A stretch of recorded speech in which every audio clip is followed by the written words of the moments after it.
Bupati Tapanuli Selatan Syahrul M. Pasaribu menyambut ribuan kafilah pawai ta'aruf pada pembukaan Musabakoh Tilawatil Quran Nasional atau MTQ Nasional ke-52 tahun 2020 di lapangan bola Sarasi 2 Kelurahan Simarpingan, Kecamatan Angkola Selatan, Tapanuli Selatan, Sumatera Utara.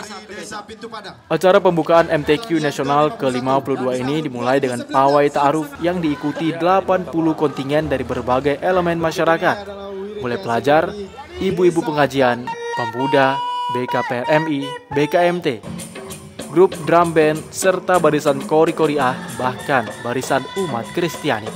Penyambutan peserta pawai ta'aruf selain Bupati Tapanuli Selatan juga dihadiri Wakapolres Tapanuli Selatan, Kompol Jumanto, anggota DPRD Sumatera Utara, Samsul Kamar, Ketua Wali Amanat USU, Panusunan Pasaribu, anggota DPRD Tapsel Doli Putra Perlindungan Pasaribu, Sekda Tapsel Parulian Nasution, serta pejabat lainnya. Pembukaan MTQN yang berlangsung selama 3 hari, 13 Maret hingga 15 Maret 2020, dibuka langsung oleh Bupati Tapanuli Selatan Syahrul M. Pasaribu. Kegiatan MTQ Nasional dengan tema Semangat MTQ menyatukan langkah membangun generasi Qurani menuju Tapsel yang sehat, cerdas, dan sejahtera. Diikuti oleh 728 kafilah dari 15 kecamatan. Sebanyak 9 perlombaan akan diikuti oleh para peserta yang memperebutkan 2 piala bergilir dan 4 paket umroh, yaitu cabang muzawwad tingkat anak-anak, remaja, dewasa, dan kiroat saba'ah, cabang hifzil Quran 1, 5, 10, 20, dan 30 juz, cabang hifzil hadis 100 dan 500 hadis, cabang fahmil Quran, cabang syahril Quran, cabang khotil Quran, cabang tafsir Quran, cabang tartil Quran, dan cabang musabakoh Qiraatul Kutub MQK.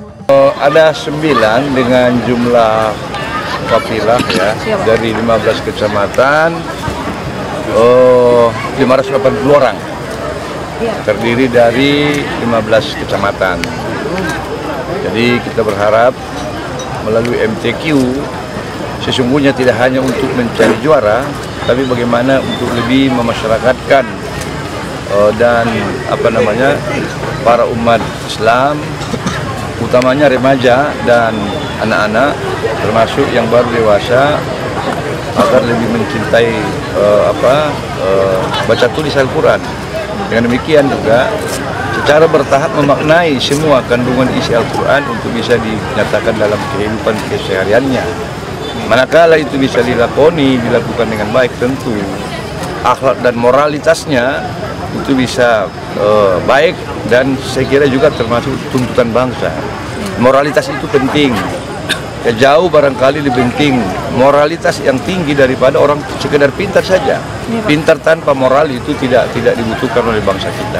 Secara pribadi maupun sebagai anggota DPRD, mengharapkan masyarakat bisa berkompetisi dengan baik, bisa berkompetisi dengan sehat, sehingga melahirkan koriah, hafizoh yang juga kualitas semakin baik. Kepada masyarakat tentunya kita berharap ini menjadi sebuah perputaran ekonomi bagi masyarakat Angkola Selatan sekitar, sehingga bisa memberikan perbaikan ekonomi mereka dalam kehidupan sehari-hari. Dari Tapanuli Selatan, Sumatera Utara, Dedi Haryanto, TV One mengabarkan.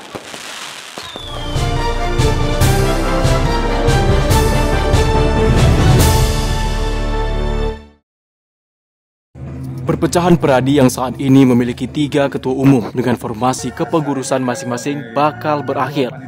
Dalam tempo 3 bulan, 9 tim yang dibentuk akan berupaya mempersatukan Peradi tersebut dalam hal melibatkan Menko Polhukam dan Menkumham Republik Indonesia dengan usulan kepemimpinan ketua umum Peradi dari usia milenial, yang artinya para ketua umum saat ini bahkan sampai kedua generasinya harus berganti.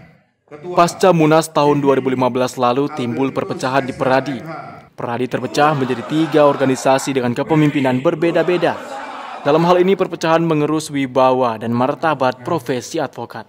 Ketua Umum Peradi Rumah Bersama Advokat Luhut MP Pangaribuan menjelaskan perpecahan Peradi akan kembali menuju satu. Menurutnya saat ini proses ke arah kembalinya Peradi menjadi satu sedang berjalan. Jika Peradi menjadi satu, maka akan lebih mudah melakukan pengawasan terhadap oknum advokat yang nakal. Serta kepentingan masyarakat dapat dilindungi, dan ia berharap kepada Ketua DPC dan segenap pengurus peradi rumah bersama advokat Kota Medan untuk mendukung persatuan peradi.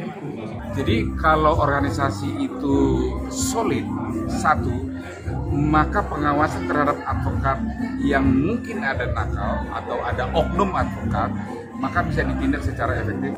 Nah, yang prosesnya sekarang lagi berjalan, ada 9 tim dan diberi waktu 3 bulan karena pemerintah serius.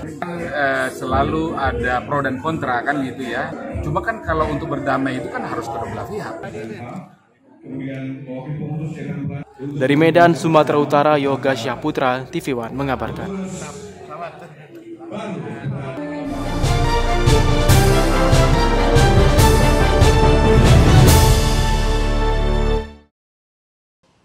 Sengketa kepemilikan gedung Warenhuis antara Pemko Medan dengan ahli waris Warenhuis Maya S. Pulungan alias Seminole kembali digelar oleh Pengadilan Tata Usaha Negara atau PTUN dengan agenda sidang lapangan, yakni melihat langsung objek yang disengketa dan melakukan pengukuran.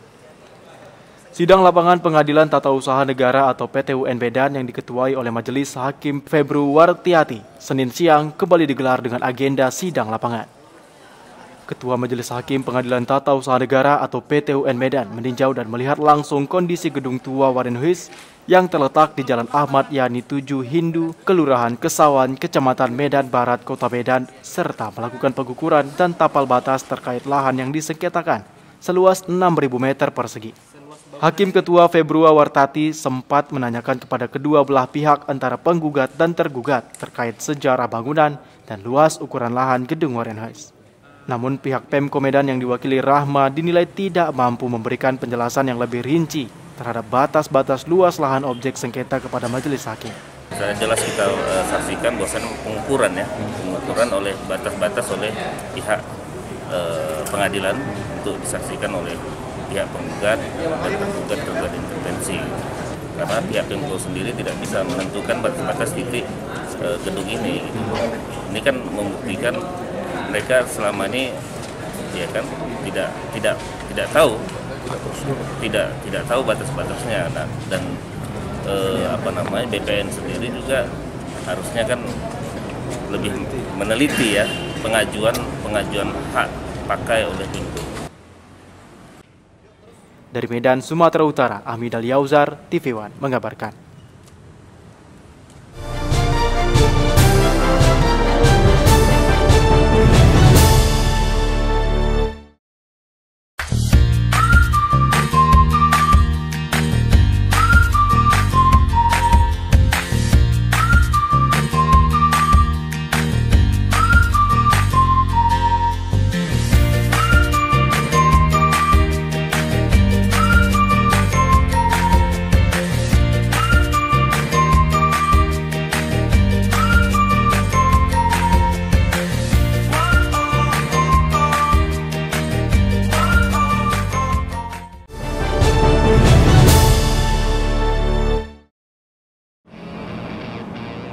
Kehadiran komunitas motor Honda di Sumatera Utara kian marak.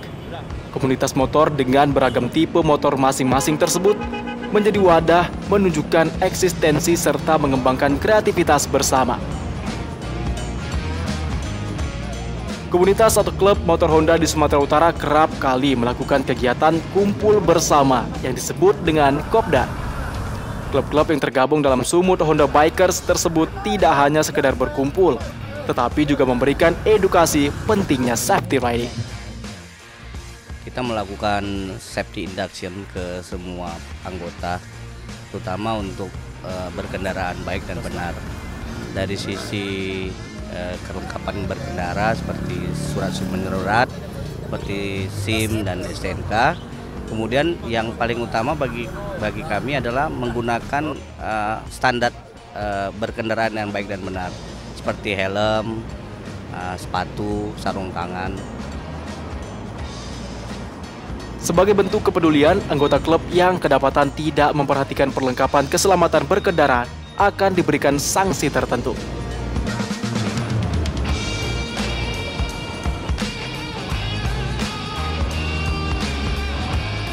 Kontribusi komunitas pada keselamatan berkendara juga dapat dilihat melalui peran aktif para komunitas dalam mengantisipasi potensi kecelakaan yang diwujudkan dalam bentuk aksi-aksi kepedulian yang terlihat sederhana namun memberikan manfaat yang sangat besar bagi masyarakat. Khususnya pengguna jalan seperti halnya menutupi lubang jalan dengan tanah maupun bebatuan kecil agar tidak membahayakan pengendara jalan, mengingatkan pengguna jalan yang melanggar rambu lalu lintas, merapikan rambu dan beragam aksi keren lainnya. Dari Medan, Sumatera Utara, tim TV One mengabarkan.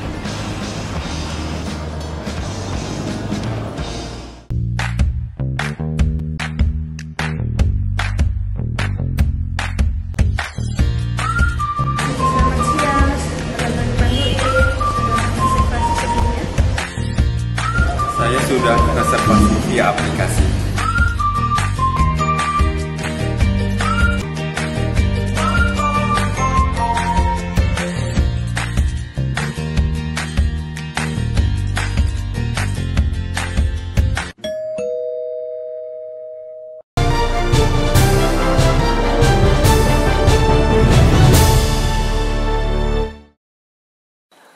Ketua LBH Gelora Surya Keadilan Pemerhati Hukum tentang UMKM berpendapat dengan masih adanya beberapa anggota dari instansi penegakan hukum yang terkadang datang ke salah satu pelaku UMKM tanpa membawa dinas atau instansi yang mengerti perizinan, dinilai menghambat suatu kontribusi yang diberikan oleh pelaku UMKM kepada pemerintah daerah.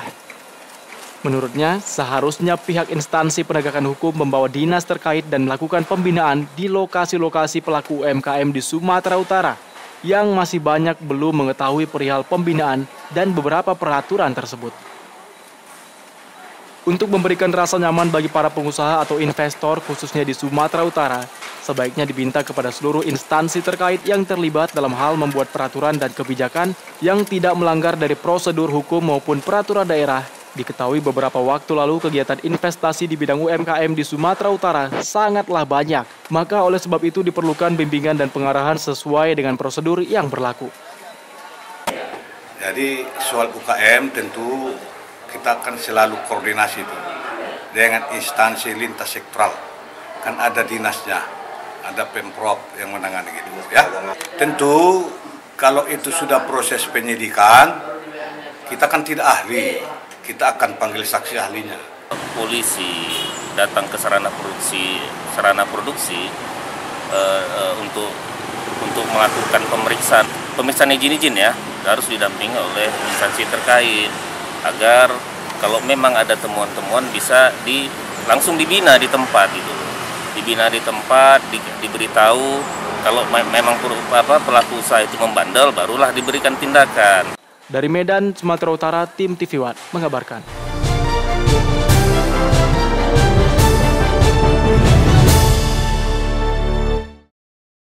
Banyaknya permintaan untuk kelas program Doktor Ilmu Pertanian S3 di Sumatera Utara. Universitas Medan Area Kamis pagi melaunching program S3 di Hotel JW Marriott Kota Medan dengan harapan banyaknya inovasi-inovasi tentang pertanian yang akan lahir dari mahasiswa. Sumatera Utara yang dikenal sebagai salah satu daerah penghasil pertanian sawit Indonesia terbesar, membuat Universitas Medan Area sebagai universitas perguruan tinggi swasta pertama yang melaunching program Doktor Ilmu Pertanian S3 di Hotel JW Marriott pada Kamis kemarin. Pemerintah melalui LL Dikti mengelola program Doktor Ilmu Pertanian lewat SK Menristek Dikti nomor SK 1030 KPT I 2019 tertanggal 18 Oktober 2019 dengan syarat pendaftaran yakni peserta konsentrasi agroteknologi memiliki bidang ilmu dalam rumpun ilmu pertanian, kehutanan, pertumbuhan, perikanan, dan peternakan. Terkhusus untuk bidang pertanian di Sumatera Utara semakin meningkat, semakin lahir nanti STM yang lebih unggul karena memang daerah kita ini wilayah terbesar dari wilayah pertanian. Jadi sudah kita launching program Doktor S3 Ilmu Pertanian Pasca Sarjana UMA. Sebenarnya kemarin itu kita ingin juga membuka program doktor untuk administrasi publik, tapi ada beberapa hal yang belum memenuhi persyaratan, ya kita tunggulah. Tentu itu tidak dibuka begitu saja. Kita mengusulkan dengan berbagai macam persyaratan. Nah, jadi Nah, sebelum kita membuka, tentu harus memenuhi persyaratan, yang salah satunya adalah infrastruktur, SDM dosen, dan tenaga pendidikannya. Dari Medan, Sumatera Utara, Bahana Situmorang, TV One mengabarkan.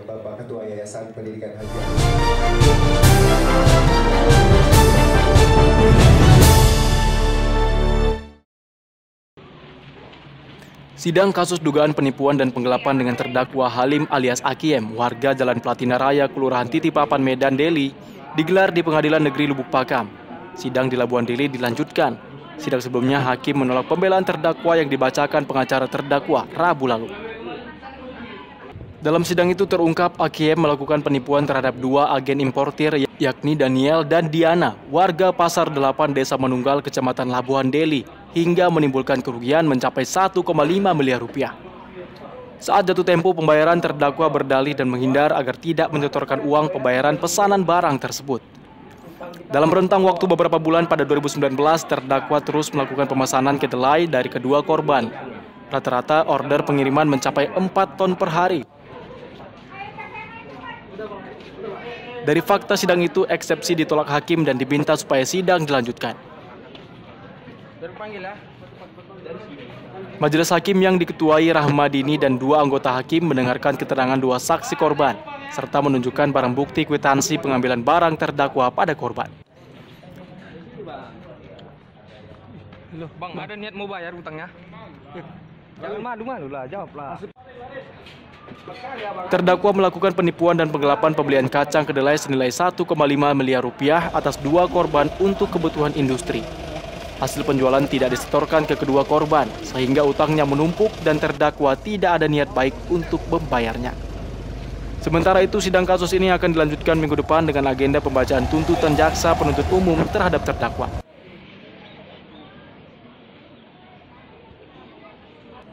Dari Medan, Sumatera Utara, Martinus Sitorus, TV One mengabarkan.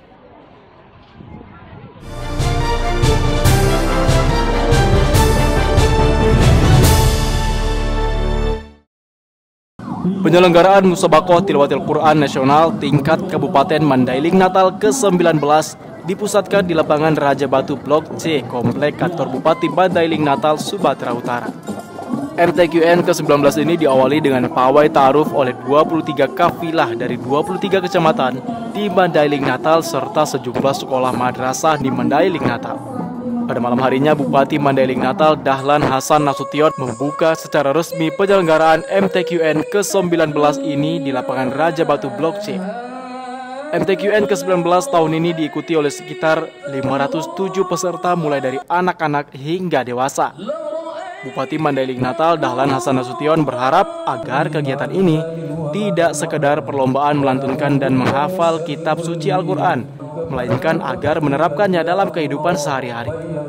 Kepada seluruh masyarakat Madinah yang terkenal religi, benar-benar kita hayati seluruh isi kandungan Al-Quran itu untuk kita jadikan sebagai pegangan hidup, sehingga barangkali kita ini terbimbing untuk tidak mengerjakan yang tidak benar, yang bisa merugikan diri kita sendiri. Dan berkaitan dengan corona, sebagaimana saya sampaikan juga tadi, kiranya di seluruh masjid, kiranya di seluruh kecamatan, di seluruh kelurahan dan desa menyampaikan permohonan kepada Allah SWT untuk menjauhkannya dari Kabupaten Natal. Menurut Bupati, pola hidup atau tuntunan hidup berdasarkan Al-Quran akan membebaskan kita dari berbagai kejahatan serta penyakit. Dari Mandailing Natal, Sumatera Utara, Romulo Siregar, TV One mengabarkan.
Bank Indonesia Perwakilan Sumatera Utara melakukan sosialisasi transaksi berbasis non-tunai melalui Quick Response Code Indonesia Standar atau KRIS yang dikemas dalam Pekan KRIS Nasional yang digelar di Lapangan Benteng Medan pada Minggu kemarin.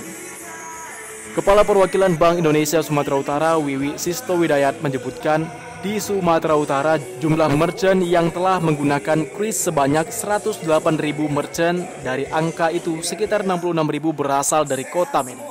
Sedangkan secara nasional jumlah merchant mencapai 2,7 juta merchant. Dengan harapan semua merchant di Sumut akan menggunakan KRIS dalam transaksi non-tunai. Namun demikian, untuk tahun ini sampai dengan akhir tahun, ditargetkan jumlah pengguna KRIS di Sumut bisa naik 100%. Keuntungan menggunakan KRIS dalam pembayaran hanya menggunakan satu QR Code merchant atau pedagang dapat meningkatkan penjualan karena KRIS dapat digunakan untuk transaksi dari semua platform atau penyedia penyelenggara jasa sistem pembayaran dan penerapan sistem pembayaran KRIS tentu sangat aman. Transaksi pembayarannya dilakukan secara online. Wiwi Sisto Widayat, Kepala Perwakilan Bank Indonesia Sumatera Utara mengatakan kedepannya Bank Indonesia dan pemerintah daerah Sumatera Utara akan terus mengupayakan perluasan KRIS kepada masyarakat dan metode pembayaran terbaru yang diluncurkan oleh Bank Indonesia untuk memperluas alternatif pembayaran non-tunai. Kepada masyarakat untuk bisa beramai-ramai melakukan transaksi dengan menggunakan KRIS. Harapan kami KRIS semakin dikenal di masyarakat dan juga semakin digunakan sebagai salah satu alat untuk pembayaran non-tunai. Dari Medan, Sumatera Utara, Zulfahmi, TV One mengabarkan.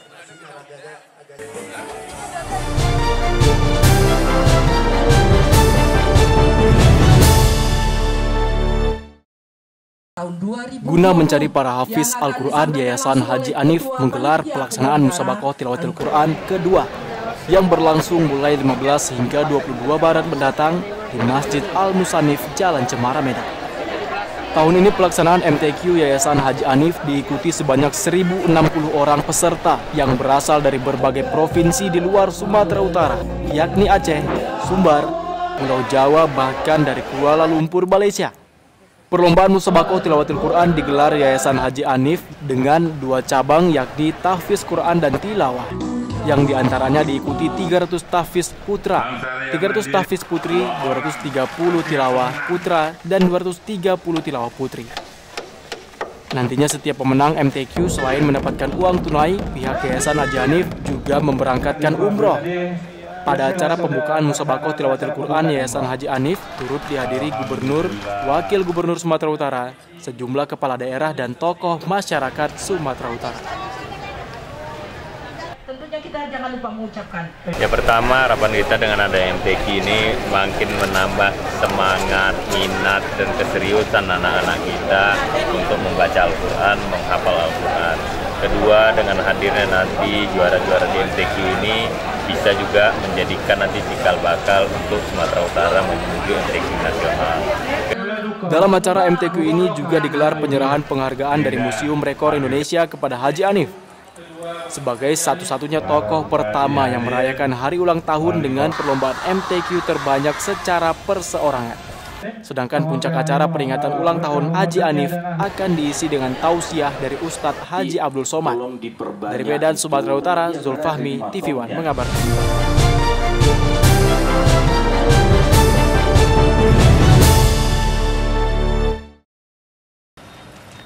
Pengadilan Negeri Medan menggelar sidang lapangan atas gugatan perkara perdata nomor 306 PDT G 2019 PN Medan tertanggal 3 Mei 2019 yang berada di kawasan Kelurahan Lalang, Kecamatan Medan Sunggal.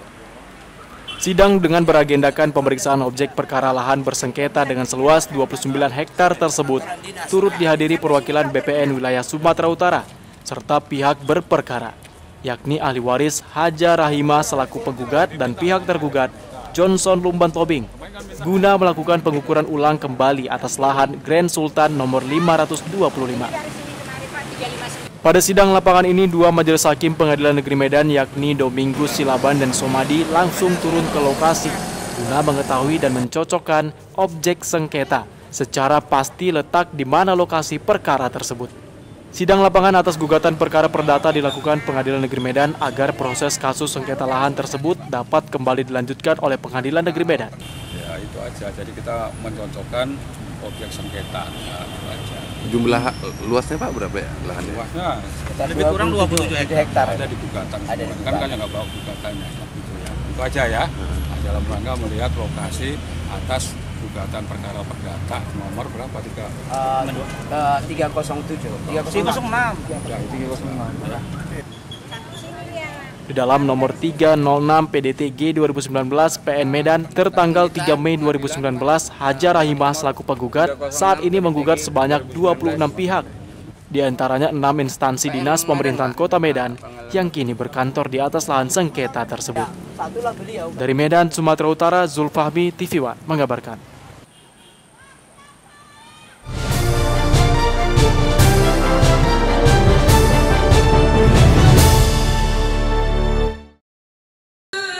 Bupati Tapanuli Selatan Syahrul M. Pasaribu menutup resmi pelaksanaan Musabakoh Tilawatil Quran Nasional atau MTQN ke-52 tingkat Kabupaten Tapanuli Selatan di lapangan bola Sarasi 2 Kelurahan Simarpingan, Kecamatan Angkola Selatan, Tapanuli Selatan. Penutupan MTQN ke-52 yang disertai dengan penyerahan hadiah disaksikan pimpinan Komisi 7 DPR RI Gus Irawan Pasaribu, Kapolres Tapsel AKBP Irwa Zaini Adib, Wakil Bupati Aswin Effendi Siregar, Ketua DPRD Husin Sogot Simatupang, Sekda Tapsel Parulian Nasution, Kakan Kemenak, anggota DPRD Tapsel Doli Putra Perlindungan Pasaribu, serta ribuan warga yang hadir pada malam penutupan MTQN ini. Pada penutupan MTQN yang berlangsung dari 13 hingga 15 Maret 2020 ditandai dengan penyerahan piagam bagi para pemenang dan sekaligus penyerahan piala bergilir. Untuk MTQN ke-52 tahun ini juara umum jatuh pada kontingen dari Kecamatan Angkola, Buara Tais, berhak dan membawa pulang piala bergilir MTQ 2021. Tentu saya berharap tidak berhenti di sini. Ada kelanjutan daripada pembinaan untuk kori-koria di kecamatan masing-masing. Karena semua kan kecamatan lengkap hadir. Sekarang udah jam berapa masih bertahan, luar biasa ya. Selain itu, Bupati Tapanuli Selatan Syahrul M. Pasaribu juga memberikan hadiah berupa tiket umroh kepada 4 kori-koriah, yaitu Irham Saputra Pulungan asal Kecamatan Angkola Selatan, Khaira Ulfa Nasution asal Kecamatan Muara Batang Toru, Muhammad Sahban Simanjuntak asal Kecamatan Angkola Selatan, dan Balkis Nainggolan asal Kecamatan Batang Angkola. Dari Tapanuli Selatan, Dedi Herianto, TV One mengabarkan.